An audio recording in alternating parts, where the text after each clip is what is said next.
Hey, Obi Joyful, Tyler here.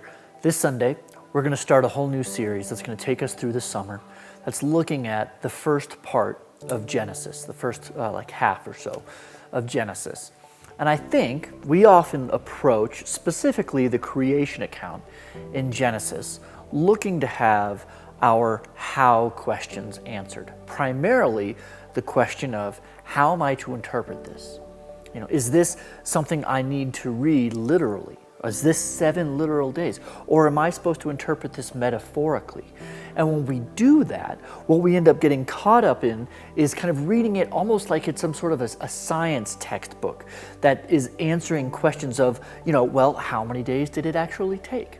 And then when that happens, we get caught up in our own version of that interpretation and our own perceived sense of rightness, and we miss the forest for the trees. Because what the creation account in Genesis is primarily trying to answer is not the how questions. It's the who, it's the what, it's the why questions that it answers.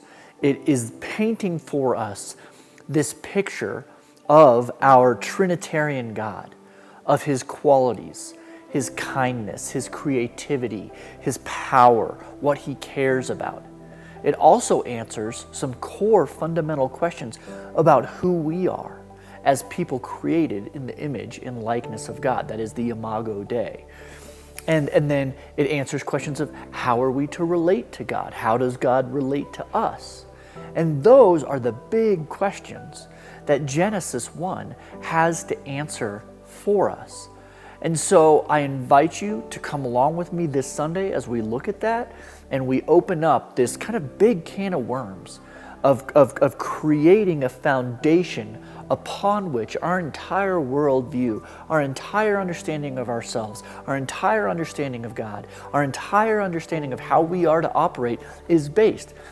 That is what Genesis 1 answers, and that is what I want to look at. So really hope you can join us in person this Sunday. If you can't, of course, join us online, and I hope to see you soon. Take care. Bye.